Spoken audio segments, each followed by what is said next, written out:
Welcome in to the PHNX Suns podcast, brought to you by the DraftKings Sportsbook app, America's #1 sportsbook app.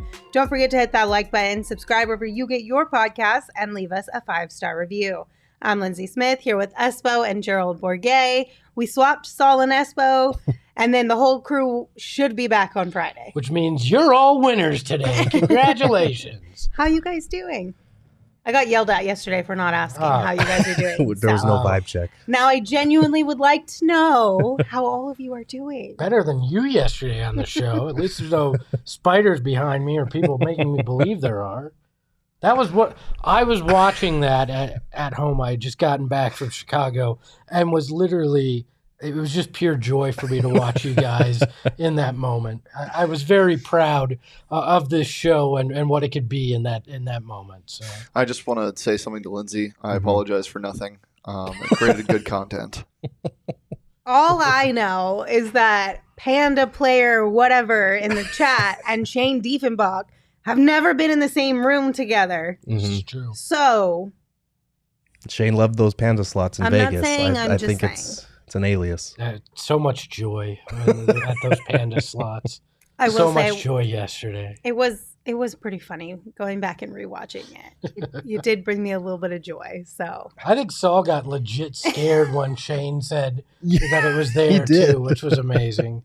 So thank you for ending my vacation on a high note. So. All I know is that at least, and people pointed this out in the chat too, at least I was very calm about my potential exit strategy. Right, I just very slowly and calmly leaned forward, like I was about to leave, but I didn't like full blown meltdown. Let's be honest, you would have flipped the table if you had to.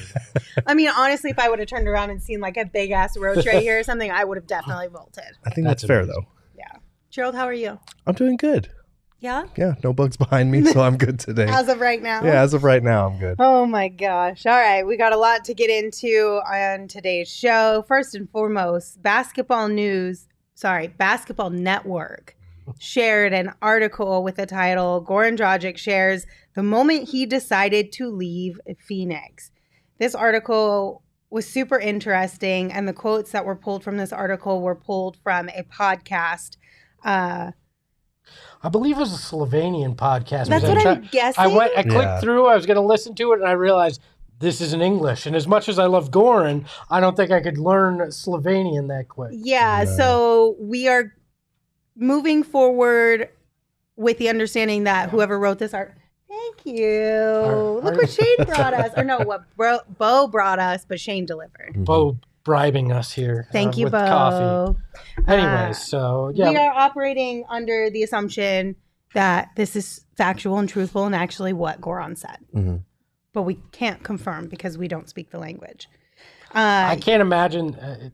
This is a weird thing to lie about if it's not factually true, based on a podcast that they found from Slovenia. So there's a lot of things that I imagine would just have to happen for this to be fake. So I'm pretty sold that this is real because it kind of finally answers a question: why did Goran go scorched earth to get out of Phoenix at one point? Yeah. I feel like Are we going to go over the actual? Yeah, I feel like it also answers the question that we've all been asking of like, why wouldn't we go target him? Because we've been saying that since we started this podcast. Yeah. He was a name that we've thrown out quite a few times. Right. So here is the biggest quote from this article. Goran was in the training facility when he found out he did not make the All-Star game. And it so happened Robert Sarver was also there. This was his way of consoling an up-and-coming All-Star. Goran said, quote, "He came to the gym and said that he is happy, actually happy. So I asked him, why are you so happy? He told me that it's because he doesn't have to pay me the $1 million bonus. What kind of owner doesn't want his own player to not make the All-Star team?" Goran shared on the podcast. And that's when Dragic had a reaction so many of the Suns employees seemed to share after interacting with Robert Sarver. Another quote, "After that, I said to myself, I really don't see myself being in this place any longer." Look, I'll say this. In my time with the Suns, I was around a lot of really bad, awkward Robert Sarver jokes. So this could have been said somewhat in jest and still been completely offensive in the way it was said, even if it was meant as a joke, because it's just the perception he gives off, the way it comes off. So this didn't shock me at all. I could actually hear the voice in my head as I was reading it. And it actually makes a lot of sense as to why Goran finally decided to leave and force his way out when everybody thought he and Robert Sarver had a really good relationship, because Sarver actually was the one that signed him, not Lance Blanks. I'm sorry. I'm just. What is going on? Don't worry, Shane muted my mic. Oh, okay. No, it's another quote, another story, another anecdote about Sarver that just demonstrates the inability to read a room and kind of lends itself to this environment that so many people have said that they didn't feel comfortable in. And it's just one of those odd jokes that you shouldn't make. Like, read the room, understand the situation, and I don't know. It doesn't surprise me in the slightest. I was never mad at Dragic for the way that he forced his way out, because so many other players did the same here. It was not a good working environment here for anybody that was involved.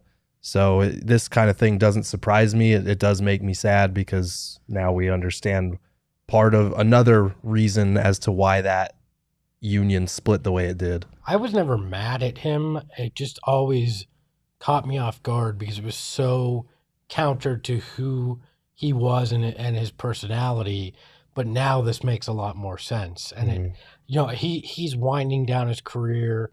It doesn't necessarily shock me that he's now a little bit more open, sharing some about of the these stories. things. So, look, we've talked about it. We've talked about the ESPN article and things with Sarver. I think we all kind of know where we stand with that, but man, it's just, it continues to not surprise me and surprise me all at the same time, how you could treat people in this way. And this is why when somebody says to me, "Oh, but he's changed, look at this," I always go, I'm not sure about that. Yeah, did he let DeAndre Ayton sign pen to paper on a max deal? Is he going to pay $15 million in luxury tax? In theory, yes, but you could always move on from that as well. So I don't know. Did you guys talk about the photo of him next to DeAndre Ayton yesterday? Did, yeah. I mean, he looked like he was in pain. We're watching him sign on the line because of how much money it was. I don't know that I dissected that far into the photo. Oh, it looked like pain. Go look closely. But oh, no. But look, again, this doesn't surprise me in the least. Yeah, I'm not really surprised. And I do understand what you were saying, Espo, that it could have been just a very bad joke.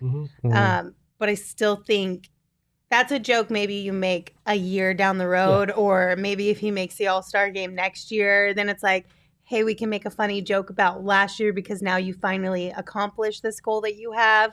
But the exact same day, shortly after you find out you didn't make the All-Star game, it's just like, read the room, like you said. Yeah. Too soon, bro. Look, but he was the king of awkward jokes and things said at the wrong time. So that does not shock me based on what I saw in my minimal interaction around there. It's just like that over familiarity and not understanding the power dynamic there in that relationship. Like, I think that's a lot of it, because he always wanted to be buddy with players and try to force that. And yeah, that's one thing if your friend makes some crack and you're mad at him for saying it, but you're like, okay, I get it. Yeah, it's kind of funny. But when it's the boss, when it's the guy signing the checks, it just feels like such a dick thing to say. Right, it's rubbing salt in the wound. Hey, congratulations, you didn't meet that career goal of yours, and they don't have to pay you $1 million.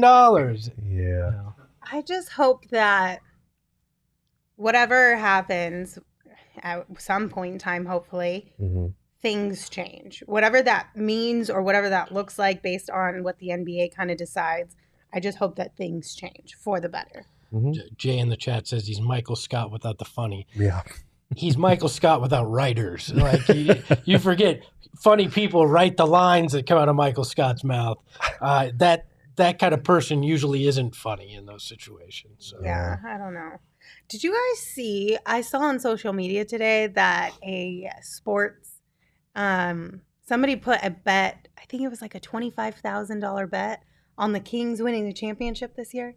$25,000. I'm Why? pretty sure it was Why would you $25,000. burn $25,000? That's what I'm saying. Call me up. I'll light half of it on fire and I'll keep the other half.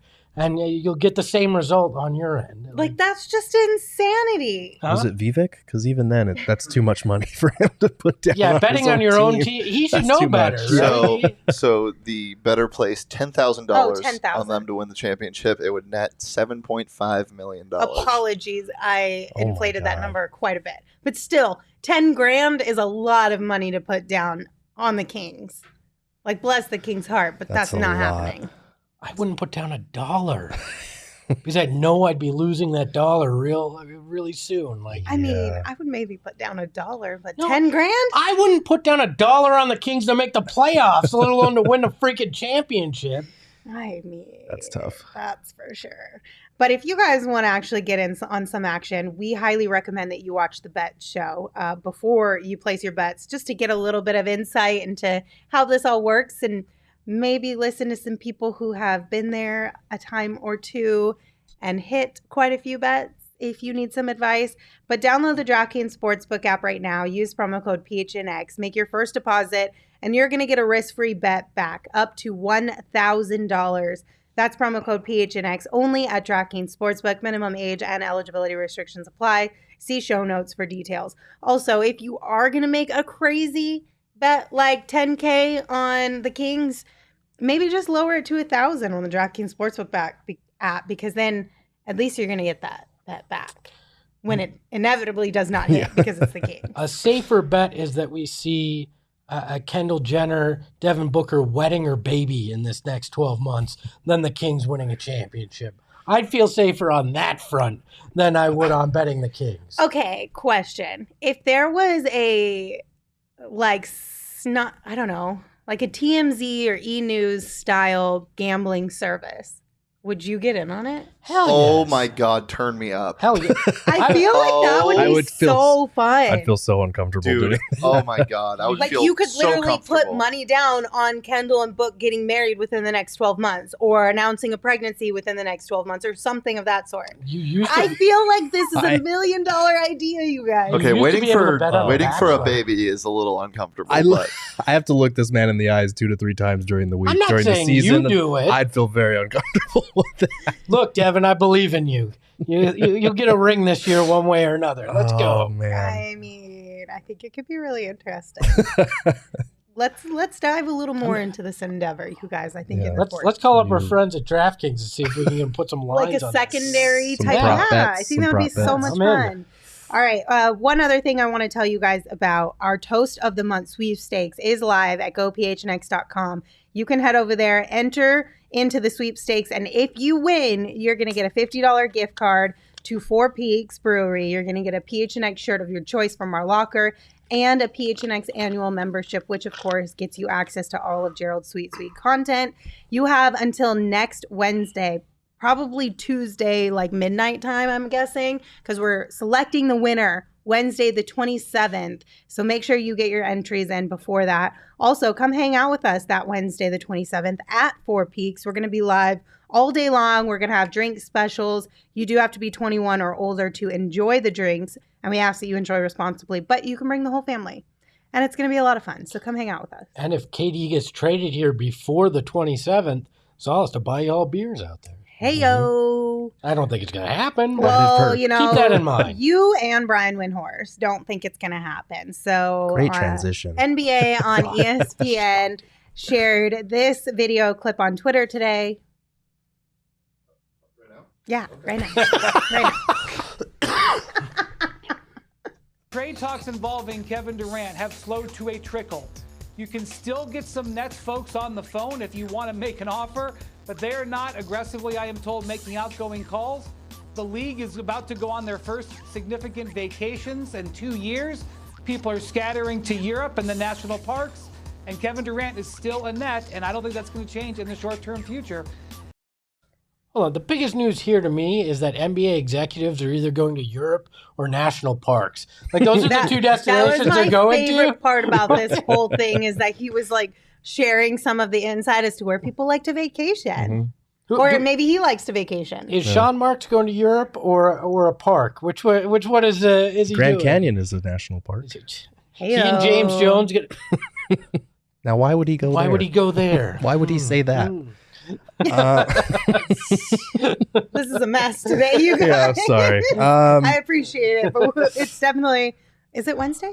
It's Wednesday. It's definitely Wednesday. Yeah. Well, what did the last update we got on the Kevin Durant situation that we shared, it was either Monday or Tuesday, was that the Nets are still looking to trade Kevin Durant. So this feels like reposturing from the Nets to counteract the report that we last had, because when we were last talking about this, we were saying, okay, that's significant, because the last we had heard before that, they were saying we're content to run it back. We're going to bring Kyrie and KD back into training camp, and we're just going to bring everybody back if we don't get a trade that we like. Then it transitions to, oh, we're still looking for a trade, and now it's, we're going to go on vacation. We're probably going to run it back, that type of thing. Well, I love that he's like, oh, it went from the Nets were making all these outbound calls to now you can call them and they'll pick up. Mm-hmm. I imagine that was going to be the natural progression anyways. Right. Like, I don't feel like this is any real news.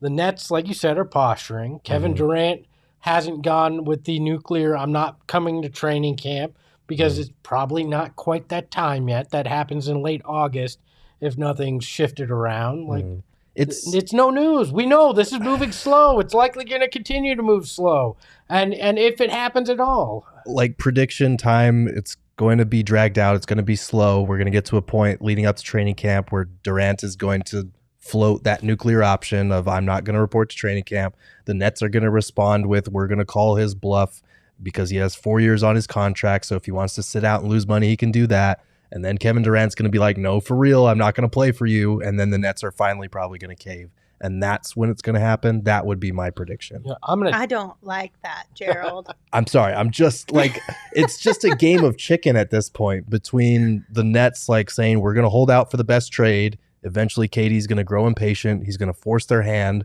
and they're going to try and push back and be like, well, we have you under contract. He's be like, I don't care. I'll actually sit out. And then that's when they're like, okay, fine. We'll trade you for whatever we can get. At that point, though, it's going to probably be even a lesser package, because now you have literally zero leverage. Yeah. They really have zero leverage right now. They're trying to act as if they have leverage. But in reality, Kevin Durant holds all the cards.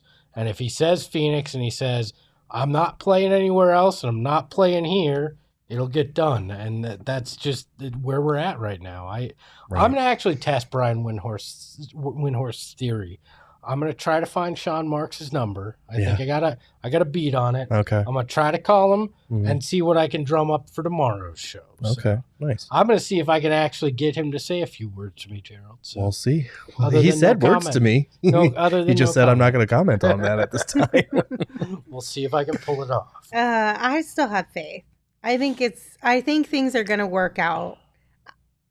I don't know. I'm still above 50% on the idea that Kevin Durant does not play for the Brooklyn Nets next year. Oh, I'm at 95% that he doesn't play for the Brooklyn Nets. And I think I'm at 90% that he's in Phoenix, because we're going to get to the point where he just says enough is enough. Yeah. I don't.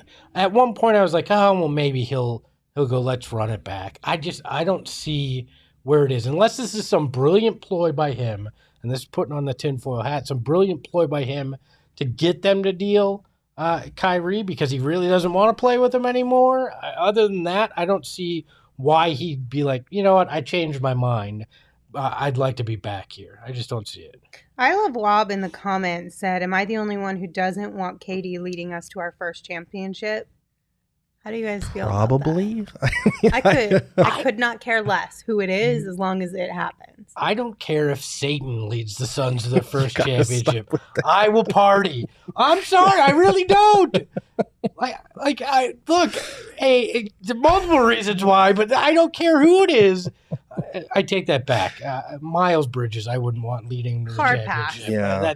There are. I do have a line. All right, I have a line, but most guys, I don't care who leads them to a championship as long as the Larry O'Brien trophy is in Phoenix. Beggars can't be choosers, and we are beggars. It's 54 years. It's a long time. It's being the bridesmaid, never the bride. I want it over with. I don't care how it happens. Suns. Yeah, I feel like that sentiment would change really quick as soon as we watch Kevin Durant play his first 5 games for the Suns and how good he is. Look, there's something to be said of like it being an awesome story if Devin Booker could lead the Suns to their first title as the guy, but you don't care. You take the title however you get the title, and if Kevin Durant wants to come here and play with Devin Booker for 4 years, then he's automatically one of the greatest Suns that ever played here anyway. So you roll with that 100%. Okay, I wouldn't care if it's Pat Beverly that leads him to a title, or if Robert Horry somehow came out of retirement and led him to a title, or John Paxson, and that hurts me to say. I don't care who it is, just win the thing. Yeah. That's all that matters. I'm really enjoying some of the comments in the chat right now. I'm not going to read them. This is one of those reminders that if you really want to get the full, what is the word I'm looking for? Experience. Thank you. The full experience of this podcast, you should come over every once in a while to the YouTube live shows because the chat makes it I'll read a few. Nomad says, so Satan hasn't passed the line? And David Bailey says, Satan is a great defender. So I don't know where the line is somewhere. I'll tell you I have one. I'm just not quite sure where, and it's negotiable, all right? Because that's how bad I want to see a Suns title. I just don't think they could get him for the MLE. I think Probably Satan's not. a little more expensive than You'd that. have to deal a lot. Good one, Gerald. You probably have to make some kind of deal involving your soul. Probably. Well, we won't go down that road because you almost got yourself in trouble the last time you were offering up people's souls, Espo. So let's keep I you give safe up my on soul this for Wednesday the Suns afternoon. title, all right? Everybody else can keep theirs. I'll sacrifice mine for that. Oh, man. All right. So the question is, and we already have people in the chat answering it, but the question is this offseason a success or a failure if the Suns don't pull off a KD trade? That's kind of what I've grappled with for a while now. And to be honest, there's still obviously the possibility that Kevin Durant is here at the start of the season or at some point during the season. But if this is it, just to be prepared because we have nothing but time during the offseason anyway, I don't think it's a failure if they go into this season. I think there are more moves to be made, and I think there needs to be a certain point where they pivot away from Kevin Durant if they realize it's not happening to start the season, because they still have a 15th roster spot to account for. They still have two-way slots to do, and they need to shore up their bench on the trade market somehow. Like we saw last year that campaign was unreliable. Landry Shamet tried his hardest and he defended really well, but he wasn't the answer either. Torrey Craig just kind of disappeared from the rotation because he was playing really, really bad minutes. So you need to be able to rely on your bench. And right now I'm looking at the Suns bench and it's basically just Cam Johnson or Jay Crowder, whoever's coming off the bench there. That's a 6-man rotation. You need like 7 or 8 in a reliable playoff rotation. So as good as it is that they have this depth that they can go, 3 deep at every position, you still need to have that set 7 or 8-man rotation that you can rely on when things get tight. And right now they don't have that. They proved that last season, and even against the Bucks a little bit, it came to the forefront. Cam Johnson was kind of the only guy they could rely on off the bench. So maybe Dario Saric is that guy coming back from injury. Maybe that boosts it a little bit, but that's asking a lot of a guy coming off 2 knee surgeries. So my thing is, it's not a failure, but there's still work that would need to be done if Kevin Durant isn't going to happen. It's a failure because you've put everything else on hold. Put all your eggs in one basket, essentially. Especially if this goes till September, you've sat there and you handcuffed yourself in improving the roster. It would have been an abject failure if they had lost EA and didn't get KD. Right. It's failure because right now they're holding off on making subsequent moves like finding a backup point guard. I would argue that they're weaker at the center position. JaVale McGee played a big part in the regular season success, and just adding Dario back doesn't make up for that. And maybe Jacques Landale surprises us, but right now he's unproven. Right? Bismack is a nice third center, but he's kind of that break glass in case of emergency if you need some hustle. Right? I don't think he can play the minutes that JaVale did last year and have the impact that he did for a full season. Regular season, absolutely. I think they're more suited at that position for the playoffs than they were last year because JaVale becomes unplayable once the playoffs start. Dario becomes a much bigger piece Right. in the playoffs. I agree with you there. And look, that backup point guard, you got worse at your backup point guard position because right now, as it stands, Campaign's the only backup you have there. Mm-hmm. That's not a situation that's sustainable, right? You can't have that going in. Even if you still play Campaign, you need another guy because Campaign has disappeared at numerous times. And maybe having Dario back out there helps Cam a little bit, but I don't trust it fully. So you're not even running it back. You're running back a watered down version of last year's team who couldn't get it done. So to me, it's a failure if they have to wait until September and find out no Kevin Durant, because then you got to scramble to try to make a deal happen. And deals right before training camp usually don't come about. And it's this next month that you have your shot to try to improve the roster. I feel like both things, like it would be a failure from the offseason perspective to not get KD, but I don't think that means this upcoming season will be a failure. Right. Because Sons and 8 in the chat said we're still a 55-win team at worst. You know these guys are going to continue to get better and continue to improve their game. So hopefully they'll take a step forward, which will ultimately help us as well as a team. But hello, welcome back, by the way. They've been missing for a while, but happy to have you back in the comments. Hello.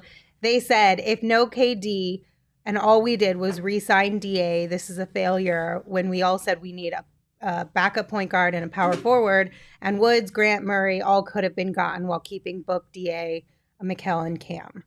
So I think when you look at the fact that you put all your eggs in this basket and you left guys who could have helped make you a better team off the table because of Kevin Durant, if you don't end up getting Kevin Durant, the offseason can be looked at as a failure, but I don't think that means this team will fail. But even if they win 55 games, it's a 9-game regression. Now, I get it. It's what you do in the playoffs, but still that's a backslide. I know you're hoping for internal growth, but everybody in the West has gotten better, whether it's acquisitions they've made guys coming back. Okay, Denver is better. If he stays healthy, which he hasn't been for like 2 seasons. That's Kawhi fair. Leonard, if he stays healthy, hasn't been for 2 seasons. But all we can do big is, ifs. as of right now, getting those guys back, playing this whole on-paper game that we have to play until games happen. On paper, the West has gotten tougher. And on paper, Cam Johnson, DA, Mikal Bridges, young guys are all going to get better. Devin Booker, too. He's still only 25. He's going to keep getting better. It's projection, it's conjecture, because that's all we have time to do. But like, the Warriors won 53 games last year and won the title. So if the Suns win 55, I don't give a shit about the regular season anymore. I want to know what your playoff rotation is. Do you have 7 to 8 guys that you can actually rely on? And are you going to avoid a collapse that none of us saw coming? Because I think that 5-game sample size at the end of that series has seriously skewed our judgment on this team and its trajectory, which fair, because that team should have won the title and they didn't, and they fell dreadfully short of that. But I don't think we should lose sight of everything that came before and everything that still is yet to come. This team took its playoff lumps, as young teams do, and I think they'll be better for it. I also think, too, that they set a franchise record for regular season wins in a season. Mm-hmm. I don't know that even if you get Kevin Durant, they're going to reset the record next year. So it's a pretty high possibility they're going to, quote unquote, take a step back as far as regular season wins go. I get that. But if you have Kevin Durant and you take a step back in regular season, I feel like you're better prepared for the playoffs, right? When you look at it right now, do you really feel your roster is weaker than it was in certain spots last year, and you're hoping the internal growth changes it? Do you really believe this team is better in the playoffs right now than they sat last year? I think they should be, just by default, because what we saw in that second round series was so uncharacteristic of what we had seen to that point with this young group in the playoffs. I do think like Mikal Bridges isn't going to be that much of a non-factor again. Like DA isn't going to disappear in a game 7. Like Cam Johnson hopefully, knock on wood, isn't going to have a run-in with Mitchell Robinson for the third time that takes him out for a month right before the playoffs. Like, I think that if you have those young guys all take that step forward, that makes up for a lot of, looking at Campaign to do something on the bench, looking at Landry Shamet to do something. Because the reason we were looking and scrutinizing the depth so much is because a lot of the primary guys just fell off the face of the earth. Like, and you can bring up Chris Paul as far as his injuries being a recurring theme, especially come playoff time. And that's, for me, the biggest reason why they needed a better backup point guard was not for the playoffs, but for the regular season, to just give him less minutes, give him a couple games off. Like, that was my biggest issue. So from that perspective, I do think putting all your eggs in the Kevin Durant basket backfires, especially if you don't get him. But I just don't know what the alternative was. If Kevin Durant says he wants to come to Phoenix, you open up that basket for as many eggs as you can carry. But at what point do you go, okay, we're not sure if this is going to happen, right? Right. And Jay Crowder's been rumored, other fringe guys on, to be dealt. Mm-hmm. At what point do you go, you know what, we're gonna use one of these trade chips. We're gonna make a move, because waiting until training camp or right before isn't going to try to make a move isn't going to be helpful. Mm-hmm. Or if you're James Jones, you just go, I can rectify that with an in-season trade if I need to.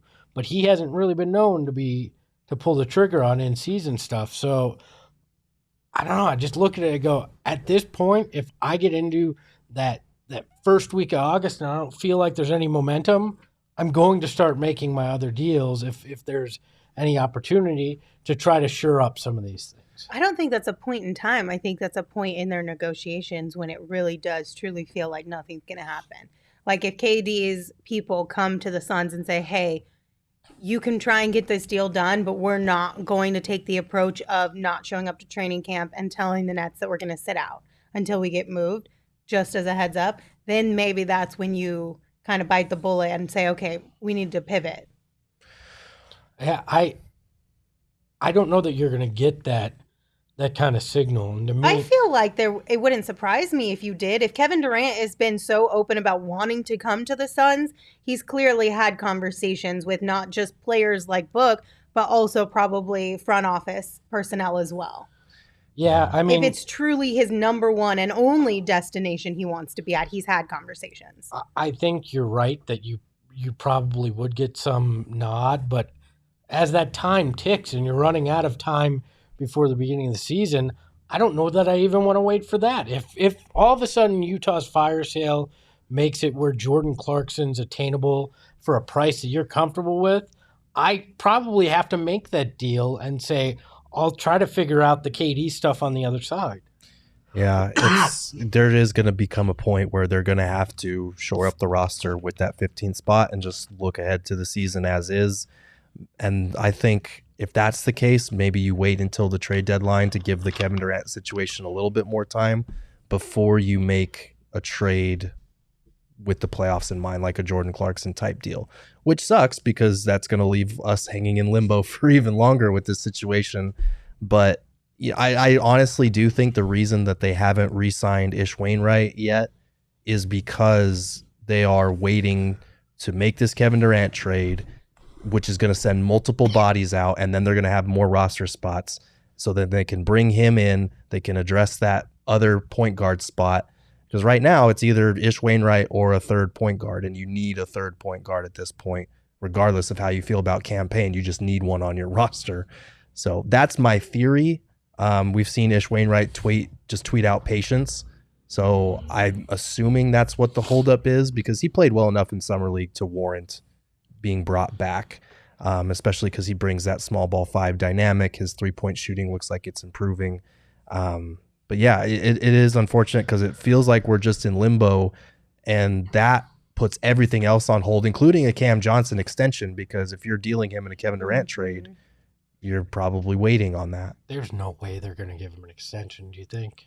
Even if only if the Kevin Durant, only if KD's off the table do I think that happens now, which sucks because we've talked about Cam Johnson.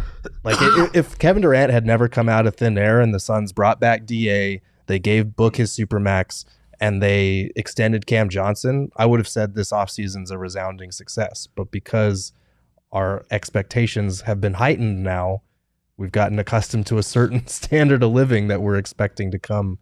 And I think if they had done that, then they would have had a chance in free agency to address some of these other bench issues we've been talking about. So Det in the chat brought up a really good point. They said the Suns' collapse started before the playoffs. It might have been burnout from playing so much in a short period of time. 3 seasons were compressed into a short period of time. And I think that's like a really good thing to remember as well, because you had Book going to the Olympics as well, then deep playoff runs that were also longer than normal because of all the things that were happening in the schedules that had to be adjusted. That on top of being a young team in the playoffs could definitely have had an effect on this team. For sure. They played a ton of basketball over the last 3 years and under less than ideal circumstances, daily testing for a lot of it. Like, there was a lot going on mentally, physically that's draining. And I do think the push for getting that franchise record, that 64th win, came back to bite them, not only because of how hard they were playing to get to that point, but because then they had like 8 games left in the season or whatever it was, where racking up wins didn't matter as much. They lost some of their edge. They had to stray that line between rest and staying sharp, and they just didn't do it well enough. Every team had to deal with that, though. I mean, maybe not to the extent that the Suns did because they played into the finals, but every team dealt with that. That, to me, and not on you, but just in general, feels somewhat like an excuse. Well, we have a whole full bag of because we got the COVID thing, we got the played in the finals leading into the shortest offseason. I'm choking to death here, so please forgive me. Shane, me and Espo's mic so you can cough really hard. Yes, please. But yeah, like they played into the finals. I'm dying over here, all right? I apologize. I don't want to come off insensitive, continue to try to make my point while you're Please choking to continue death. To make your point. I don't want to lose a coworker on the air. It's not while COVID, I'm talking about Suns. Right? Yeah. But no, they played into the finals, and then they had the shortest offseason in NBA history, and this was coming off of another long season with the bubble run and everything. So I don't know. I'm willing to give them a little more leeway. It doesn't make up for what we saw. There's no excuse. Every team went through it. But like the Bucks went home in the second round too. And yeah, they had an injury to deal with Middleton, but like it happened. A lot of these teams that were really good the season before didn't make it as far as anyone thought they would. But you're going to run into the same issue. I mean, not as severe, but if Monty and Chris Paul don't change their mindset. Yes, I agree with that. Because if you're pushing as hard as they push and you're not doing the things to get rest. Now, I'm not saying load management, but playing fewer minutes where you can. Load management. I don't think we'll ever see them go completely into we're shutting guys down for certain games, but playing them less. Yeah. Giving them more time. I just don't, unless that changes, it's not going to matter.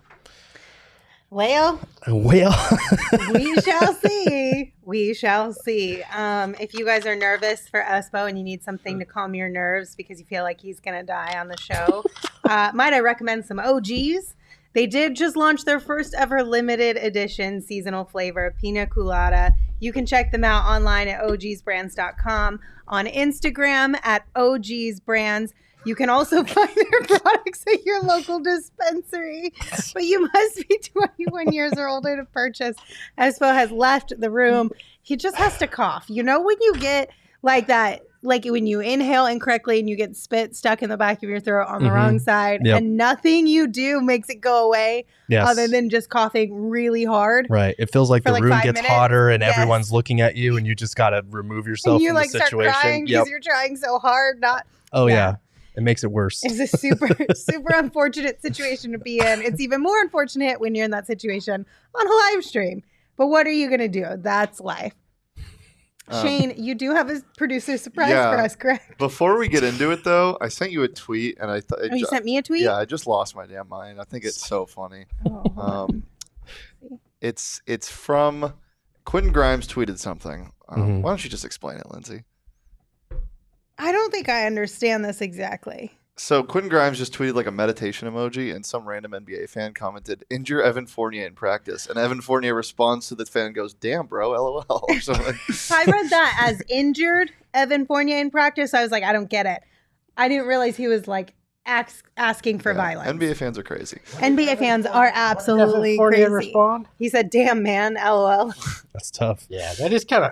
That's Look, brutal. asking for injury, that's just messed up. Like, come on. What's going on in your life that you're going to be like, can you please injure Evan Fournier? You're a Knicks fan. Actually, you know what probably happened? He Googled Evan Fournier, and he's like, damn you for making me see this awful stuff. Don't do it. Please don't do it. It's like, what's next? Bartering your soul for a championship? Like, Who'd have thought? That's different. That's At least it's his own soul. My soul's already not worth it, so it's fine. I love is Wob in the like- chat. Hold on. I say I'll give up my soul or barter my life for a Suns championship, and then I start choking to death on the show. I love Wob pointed it out. Yeah, multiple people have said that. Read it, Gerald. That's why you don't call upon the devil. Hey, if it gets a title, Charles you all can Pike thank me. Also saying plot twist, it's Satan answering Espo's request. That's tough, man. I think we know what clip we're going to use today. R.I.P. Espo. Yeah. That's funny. You guys are so clever. Honestly, I know I said it earlier, but chat makes the show so much more fun. I would say this tweet is basically like 101 on what not to do as an NBA fan on Twitter. As a human being, you shouldn't be anybody. I mean, that you should- too, you but should- just in general. People just get way too brave online because A, they can be anonymous, and B, they don't think that these people will see it. Yeah. So it's always the best when these people do see it and respond to it. Yeah, come on, grow up, get a microphone, and say it on video. No, don't. I'm kidding. Producer surprise. Producer All surprise. right. All right. Producer surprise. Hey, we got a new song. Lindsey. We can auto-tune that. for That's what I producer was surprise. thinking. All righty, Oh, my boy. friends. So, obviously, All-Star Game and the Home Run Derby last 2 days. Mm-hmm. Was thinking about it in this format in our workspace. So this is kind of a two-part one. First of all, if there was a podcasting skills challenge or All-Star Game, what would you make it? What would the challenge be? Ad reading is part of it. Mm-hmm. Yeah, I was going to say ad reading while people are distracting you or messing with you in some way. You have to get through the ad read in a certain amount of time. Love that. Yes. Yes. Who can sit in an uncomfortable chair for the longest Ooh. without getting up? Ooh, That's yes. very good. I think I could last 24 hours in this chair. I couldn't. I'd be in pain, but I think I could. Dude, do our it. draft show was what, 4 hours, and I was dying at the end of it. that was tough. boo-hoo. You see my chair? Low-key, You're I a might producer. actually That's why we want don't your care. more than this one. Damn. Damn. Espo. Damn, bro. Jeez. LOL. Damn, Josh in the chat says a rant derby and that I would win. I think you have to have some kind of rant off. You have to channel that on the spot, nothing prepared. Mm-hmm. All right. So this is what I created. So this is the All-Star Podcasting Skills Challenge. There's 4 skills challenges. And you got to nominate somebody from PHNX, each of you, Okay. for your own team. Mhm. So we'll go left to right. Gerald will start, and then we'll go. You go first, and then you go Big first. fan of that. So Gerald, first nomination for the Ad Read Speed Challenge. Who are you nominating? Speed. Ad read speed challenge. Oh, I got a good one. I'm trying to think. We're nominating a person. Yeah. Let me go first. Yeah, you Okay. go ahead. Go ahead. Sean. Oh no, he doesn't know any ads. No, but he talks fast naturally, so I feel like if he read the ad and got it down, he'd be able to speed through it really fast. You've never seen him read an ad, so you lose. Fine, whatever. I Your feel like answer was if he actually read the ads a couple times and understood what he was reading, he'd be able to read it fast. I feel like we get down to a championship of Leah versus Johnny. I feel like Petey does the best ad reads, but I don't know if he could do them quick. No, he reads off a very specific script Okay. that he writes. I don't You're think he right. can do it And quick. honestly, like that's the whole allure of his ad reads is the way he does it and the pauses and the Right. he builds things up. Yeah. So I feel like that would kill his ad reads. What's All right. next? I feel like I'd nominate myself. I'm a good speed reader. I feel like I could read Challenge things fast. accepted. That's our next ad read roulette. Oh, boy. Fast read. All right. The second one is the Joke Derby. One-on-one Joke with derby? somebody. Joke Bracket derby. style. How does it work? Best jokes? Best Best- jokes? Jokes that land. Like it's a home run, so it has to land. Ooh. So it's not just a quantity, it's quality. Quickly. I mean, Gerald definitely would win with the best dad joke. If they were if there were jokes that don't land, I would win that for sure. I mean, people get them. It's they get them. They just does it bring them joy or does it make them angry? Their automatic That's response is rolling their eyes. I am the funniest person on PHNX, so I'm gonna take that. I got you to laugh right off of saying that. Look at that. I don't. That's a tough one. I feel like Shane would have an outside shot at this. Yeah, I think Shane or Sean would be my pick. Probably. Don't pump Sean, right? Sean already thinks that he'd be the best at everything. It's just not gonna happen. Where's Saul when you need him? All right. The third one is the hot take challenge. Ooh. That's either you or Saul. Or Sean. Pump me all you want. For those of you that couldn't hear that, Sean just came in and said, "Pump me all you want." Pause. Take it easy, Gerald, pause. pump me all you want, Gerald, is what he said. Oh man. Look, I think it could be. I think there's a handful of people. I think obviously Saul can do a passionate, a passionate hot take, right? They're not right usually, but he can do a passionate hot take. Sean is very confident in what he says and can argue literally about anything. Yes. Right.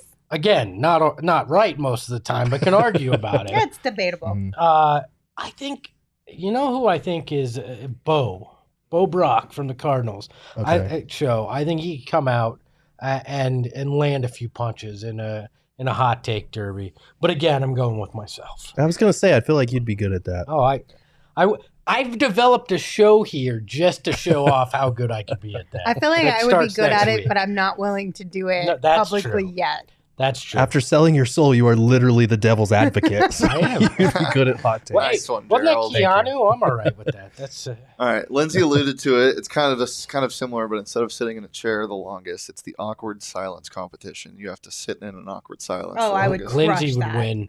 Hands down, Lindsey would win. I feel like I would crush that. Gerald would lose in the first couple seconds. I don't know if I would. I Oh, feel like I'd be geez. decent at that. You're staring into your opponent's eyes. Can Yeah. you laugh? I can do that. Is it like that? Can you Just just laugh and withstanding. smile just as long as you don't speak literal words? So is it like getting the person to crack, or is it just like No. an uncomfortable situation? Oh, it's just really uncomfortable. Like it always feels like somebody's about to talk. Oh, Nobody is. I'm used to that. I can do that. Gerald actually really good in uncomfortable situations, as we saw with Sean Marks at Summer League. So All right, that's all I got. I like that. That'd be kind of fun. Maybe we should do that next All-Star. Next NBA All-Star. We tried last year to do our challenges. Yeah. Maybe we'll do like a I have an podcasting idea. challenge. What if we tried a planning challenge? We could do that. Planning All-Star game. Yeah, it's too much work, Shane. Come on.